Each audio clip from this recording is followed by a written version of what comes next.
और खबर तफसील से तुर्की और शाम में जलजले ने भयानक तबाही मचाई है। 5000 से ज्यादा अफराद अब तक हलाक हो चुके हैं और हजारों जख्मी हुए हैं। बड़े पैमाने पर तबाही हुई है। राहत व बचाव का अमल जारी है और जैसे जैसे वक्त गुजरता जा रहा है, मलबे में दबे हुए अफराद के जिंदा बचने की उम्मीद भी कम होती जा रही है। रात भर राहत और बचाव का काम जारी रहा। तुर्की में अब तक 2900 से ज्यादा जबकि शाम में 1400 से ज्यादा अफराद की मौत हो चुकी है। इस मुसीबत की घड़ी में दुनिया भर के ममालिक मुतासरीन की मदद के लिए आगे आए हैं। हिंदुस्तान, अमेरिका, जनूबी कोरिया समेत कई मुल्कों ने अपनी टीमें तुर्की के लिए भेज दी हैं।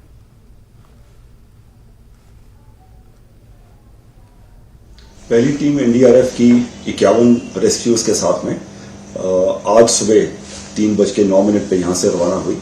इंडियन एयरफोर्स का प्लेन उनको लेके गया है। उसमें हमारी तमाम इक्विपमेंट है और केनाइन स्क्वाड भी है और 5 महिला रेस्क्यूज भी साथ गए हैं और 3 गाड़ियां हमने साथ भेजी हैं क्योंकि गाड़ियों की वहां थोड़ी दिक्कत हो रही थी।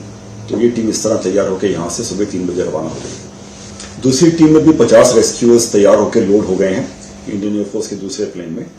इंटरनेशनल डिप्लॉयमेंट की थोड़ी पूर्व तैयारी में हमने एक 2nd बटालियन कलकत्ता में और एक 8 बटालियन गाजियाबाद में 2 टीमों का निर्माण करके उनको तैयार रखा हुआ था। तो इस समय काम में आई और इन 2 बटालियंस के अधिकारी उनको कमांड कर रहे हैं और जो 2nd बटालियन कोलकाता की टीम है उसके कमांडिंग ऑफिसर जो हैं गुरमिंदर सिंह, वो इस पूरे कंटिंजेंट के कमांडर बन के एक डॉक्टर जा रहा है एनडीआरएफ का इन दोनों टीम की सार संभाल के लिए और विक्टिम्स के भी ट्रीटमेंट के लिए।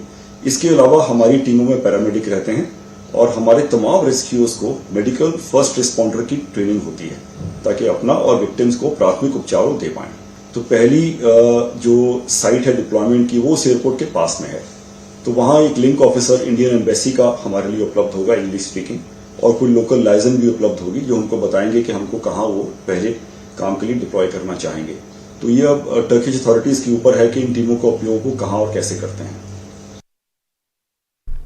पार्लियामेंट ने तुर्की और शाम में होने वाली अमवात पर ताज़ियत और यकजहती का इजहार किया। राज्यसभा के चेयरमैन जगदीप धनखड़ का कहना है कि हिंदुस्तान बहरान की इस घड़ी में तुर्की के साथ खड़ा है और हर मुमकिन मदद फराहम करने की कोशिश कर रहा है। एनडीआरएफ की टीम तुर्की भेजी गई, तिब्बी और दीगर इमदाद भी फराहम की जा रही है। Members,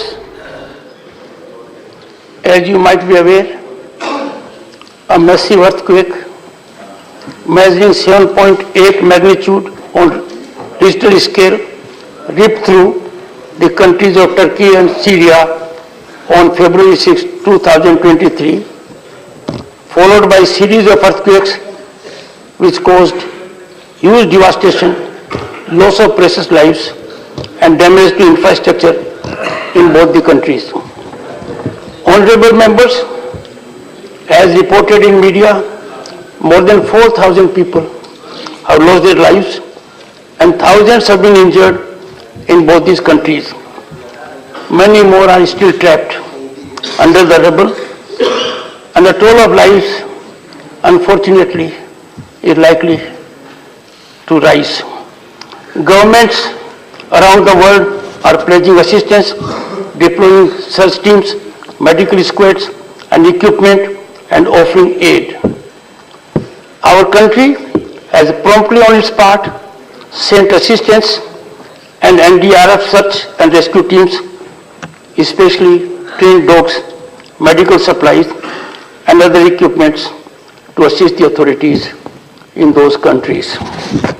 At this hour of pain and grief, we extend our solidarity with the governments and people of Turkey and Syria and family members of the victims affected by the catastrophe, and also hope and pray that the survivors trapped in the rubble are rescued as early as possible and all assistance is given to the injured. I request members to rise in their places and observe silence as a mark of respect to the memory of those who lost their lives in this tragic incident.